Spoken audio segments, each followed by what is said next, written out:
Bonjour, chers frères et sœurs qui aiment l'histoire. Je voudrais à nouveau féliciter les collègues qui ont été promus. Sohi Blesson, Madame Ine Mustafa, Navigué, qui sont passés maîtres de conférence. Félicitations à vous. Ceux qui sont passés maîtres assistants, Dr Touré Tchekbe, Dr Io.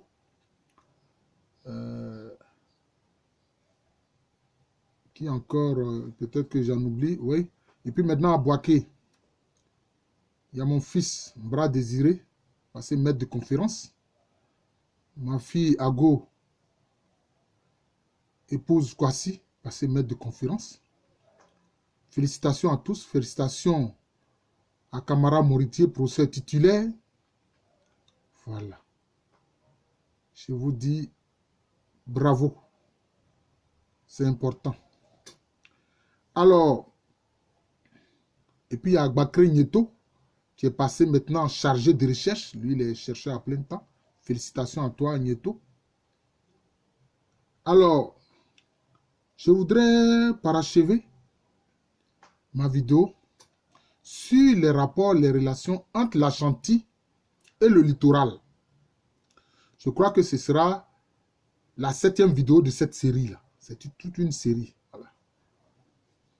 Alors donc, dans la vidéo précédente, vous avez vu que les troupes du littoral, avec quelques officiers anglais, sont entrés dans Koumassi. C'était la première fois depuis la création de la Confédération Ashanti que des troupes étrangères arrivaient dans la capitale de la Confédération Ashanti, Koumassi. C'était la première fois. Et vous avez vu que Sir Garnet Worsley, qui était l'officier britannique qui chapeautait, je peux dire, cette campagne militaire, avait demandé comme otage la reine des Ashanti, c'est-à-dire Lohima, Asantehima. Bon, tantôt on dit reine mère, mais moi, les reines mères, ce n'est pas en Afrique ici. Chez les Akans, c'est la reine. Il y a le roi Ohene, il y a la reine Ohima. Donc, dans le cas des Ashanti, il y a la Santehene, le roi des Ashanti, et puis il y a la Santehima, la reine des Ashanti. Donc, il réclamait celle-là comme otage, et il réclamait aussi le prince Messa comme otage. Et maintenant, qu'est-ce qu'il disait? Il assurait de les traiter selon leur rang et de les laisser s'en aller en paix. Mais comment? Tu veux qu'ils soient tes otages, et puis maintenant, tu prétends que tu vas les traiter selon leur rang.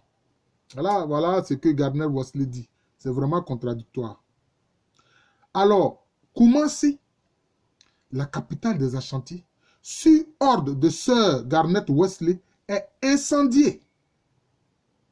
Le 12 février 1874, un messager de Kofi Karikari, le roi donc des Ashanti, trouve Worsley à Dompoissé pour annoncer le désir du roi de signer un traité et lui remet 1000 onces de poudre d'or.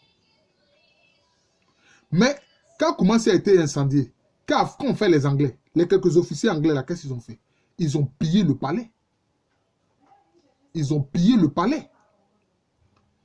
Ils ont pris des objets de la cour royale des Ashanti. Et ce qu'ils recherchaient par-dessus tout, c'est le Sikadua Kofi, c'est-à-dire le trône d'or des Ashanti. Voilà les pillards. Comme toujours, la guerre entraîne toujours des pillages. Il ne faut pas se tromper. Dans la guerre, on pille toujours. On viole et on pille. C'est cela.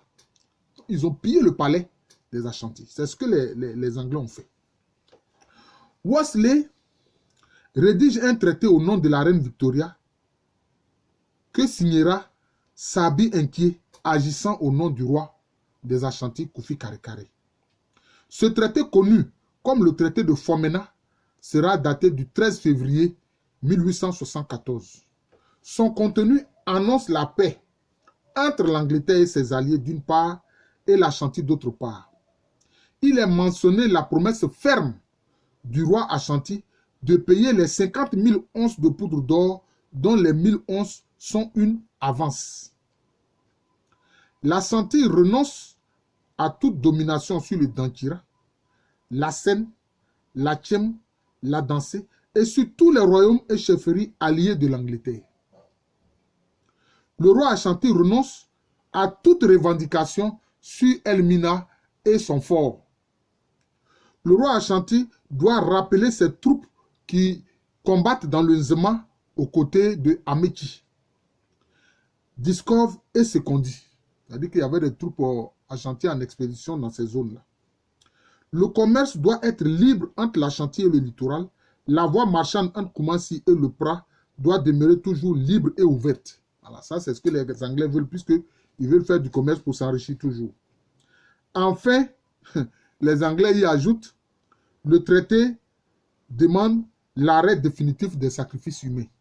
Oui, parce que bon, c'était une pratique chez les Akans, hein, quand le roi meurt, la reine meurt, bon, quelquefois il y a ce qu'on appelle les captifs récalcitrants sont exécutés.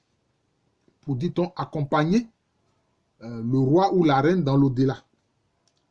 La défaite Ashanti de 1874 aura un énorme retentissement dans tout le monde akan. Plusieurs royaumes tributaires de l'Ashanti rejetteront l'autorité de la Santehene, notamment les chefferies suivantes: Kwaou, Asahi, bon, il y a 3 royaumes Asahi, hein, Asahi Yoso, Asahi Bakwai, Asahi Ayuaso, Ateboubou, Krachi, Gonja, Banda, Dagomba, Bronjama, Takiman, Doma, Ebrosa, Wanti, Nsoko, Ani Nsoko, etc. Voilà. En un mot, l'empire Ashanti s'écroule. Parce qu'effectivement, les Ashanti, avec surtout le règne du roi Opoku-Ware, ont créé un véritable empire. Voilà. Parce qu'au-delà du royaume Ashanti, de ceux qui sont Ashanti, ils ont conquis des territoires où il y a des populations qui ne sont pas de culture Ashanti. Comme par exemple les Dagomba, comme on l'a indiqué ici. Vous voyez. Donc c'est ainsi. L'empire Ashanti s'écroule. Des royaumes confédérés de l'Ashanti même refuseront de se soumettre désormais au roi Kofi Karikari. Ah, vous voyez. C'est-à-dire que la confédération est touchée même au cœur. Ce sera le cas de Asante Mampon, Agona, Nsuta, Bakwai et Dwaben, dont le chef guerrier Asafo Agueyi assassinait les marchands de Koumassi qui allaient commercer à Krachi. Voilà. Donc, c'est-à-dire que des dissensions même internes naissent dans la confédération. Les difficultés de trésorerie du roi des Ashanti Kofi Karikari va le pousser à faire exhumer le trésor enterré avec Efwa Sampon, une noble de la famille royale. En effet, le roi des Ashanti, Kofi Karikari, avait des problèmes de finances. Or, l'or, notamment la poudre d'or, c'est la monnaie des Akans. Il avait besoin de finances.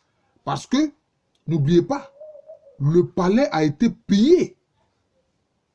Le palais a été pillé par les officiers anglais qui sont arrivés à Koumassi. La reine des Ashanti, Efwa Kobi, va dénoncer cet acte sacrilège de Kofi Karikari.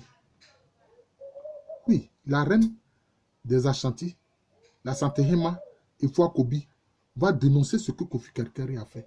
Le fait d'avoir fait ouvert la tombe de Efwa Sampon, une noble de la famille royale, puis prendre justement le trésor qui s'y trouvait, l'or qui s'y trouvait avec lequel elle a été inhumée. Voilà. Et donc, devant ce acte sacrilège-là, le Conseil du trône va déposer Kofi Karikari en 1874, notamment en septembre 1874.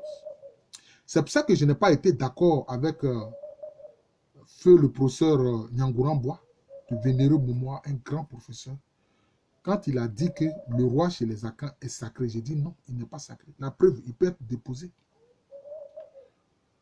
Il est divin, pardon. Lui, il avait dit qu'il est divin. Il avait dit qu'il est divin. J'ai dit non, il n'est pas divin. Mais il est sacré. Il est sacré, mais on peut le déposer. S'il était divin, on ne pouvait pas le déposer. Mais on peut le déposer. Parce qu'il est simplement sacré, mais il n'est pas divin. Comme l'a pensé fait le professeur Nyanguramboua, que je salue, dont je salue la mémoire. Vraiment, il a fait une œuvre monumentale sur ce qu'on a appelé improprement les poids à quand à peser l'or, mais en fait qui sont des poids monnaie. Voilà. C'est cela. Donc, en septembre 1874, Kofi Karikari est déposé. Il est déposé. C'est ça. Et dans l'histoire des Akans, il y a eu d'autres rois qui ont été déposés. Ça arrive. Il y a eu des rois qui ont été déposés. Donc, on voit que la Confédération Ashanti entre dans une phase de crise interne grave qui met même à mal son existence. Ça met à mal son existence. La dynamique que l'Ashanti a imprimée à l'histoire de toute l'ère Akan par ses guerres, ses expéditions punitives, depuis le tout début du XVIIIe siècle prenait fin. Donc, pour toutes ces aventures militaires, quand l'Ashanti connaît cette crise-là, après sa défaite de 1874, c'est comme si l'Ashanti entre dans une phase de crise interne. Donc la dynamique que l'Ashanti donnait à l'histoire des Akans par ses guerres, ses expéditions, etc. Bon, tout cela, ça menuise. C'est ce qui s'est passé. C'est ce qui s'est passé. Les Anglais vont appeler cette guerre la Sangreti War. Oh non. Les Ashanti vont appeler cette guerre, notamment la bataille de 1874 qui a vu la défaite de l'Ashanti. Ils vont appeler ça Totosa. Totosa. Toto, c'est le nom que les Ashanti donnent aux roquettes par rapport au bruit que cela fait. Donc, Totosa, c'est-à-dire la guerre des roquettes. Or, les Anglais et les Britanniques vont appeler ça Sangreti War. Sangreti par rapport à William Garnett Wesley. Voilà. Mais de toutes ces guerres que les Ashanti ont eues avec leurs frères du littoral, ces guerres-là vont être appelées Cuidankon, comme je l'ai dit, c'est-à-dire la guerre des locuteurs du cuit. Donc, cela veut dire quoi? Cette histoire, ces relations difficiles entre l'Ashanti et le littoral depuis disons, 1807 jusqu'à 1874, mais pour les traditions orales des Akans, c'est d'abord une histoire entre Akans. C'est une histoire entre Akans. C'est pour ça qu'ils l'ont appelé Kudankon, c'est-à-dire la guerre des locuteurs du cuit, c'est-à-dire la guerre des Akans. Voilà. L'Angleterre ne fait que s'incruster. Voilà. C'est tout. C'est ça. Ce n'est pas une histoire des relations entre l'Ashanti et les Anglais. Non, c'est une histoire des Ashanti avec leurs frères Akans du littoral. Voilà. Et donc, c'est ce point de vue-là que moi, je partage. Kudankon. C'est conforme à la réalité. Voilà. Il ne faut pas laisser les gens privilégier la question des rapports de l'histoire entre l'Ashanti et la Grande-Bretagne. Bon, nonobstant, je peux dire l'action décisive de l'Angleterre avec la défaite Ashanti de 1874, avec notamment sa puissante logistique militaire, les Anglais avec leur puissance logistique militaire à travers les roquettes. C'était vraiment une arme terrible. Une arme terrible. Et les Ashanti, malgré leur bravoure, n'ont pas pu faire face à cette arme terrible, les roquettes. Toto. Voilà. C'est pour ça qu'ils ont appelé ça Totosa. Donc vous voyez que vraiment l'histoire des relations entre l'Ashanti et le littoral, et leurs frères du littoral, est vraiment important. Donc j'achève ainsi. C'est la 7e vidéo. Donc, j'achève ainsi la série des vidéos des relations entre l'Ashanti et le littoral. Je vous remercie. Je suis le professeur Alou Kwame René, professeur titulaire d'histoire à l'université Félix Houphouët-Boigny, université qui est à Abidjan, dans le quartier de Cocody. C'est en Côte d'Ivoire, un pays situé en Afrique de l'Ouest. Merci pour les auditeurs de cette chaîne de moi, professeur Alou Kwame René. Sur YouTube, on y accède en écrivant professeur en entier Alou Kwame René. Ou bien alors on peut écrire simplement Kwame René Alou et puis on accède à cette chaîne YouTube de moi. Et je continue de dire à mes collègues historiens, aussi bien d'Abidjan ici, de Bouaké, de Daloa, etc.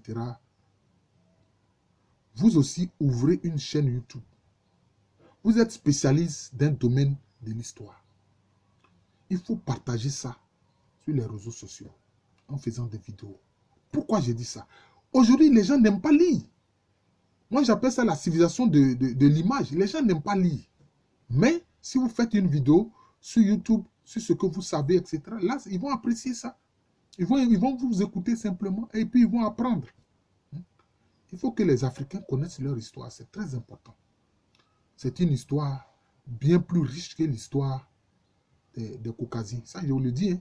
Je ne le dis pas pour les heurter ou bien pour les choquer, mais parce que c'est vrai. C'est tout. Parce que c'est vrai. Voilà. Parce que c'est vrai.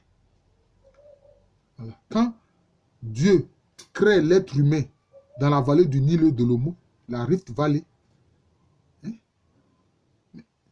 l'Européen, lui, n'apparaît que 20 000 ans avant Jésus-Christ. Hein?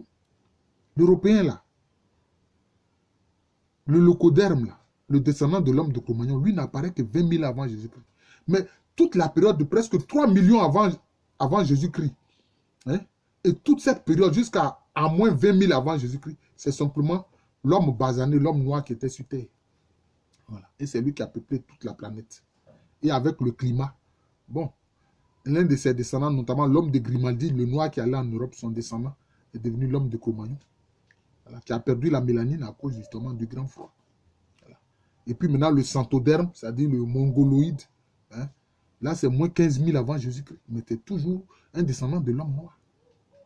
Donc, leur histoire est toute réduite par rapport à la grande histoire de l'homme noir, de l'Africain. C'est ça la vérité. Voilà. C'est ça les faits historiques. Ce n'est pas pour choquer quelqu'un. C'est ça les faits historiques. Je vous souhaite une bonne journée.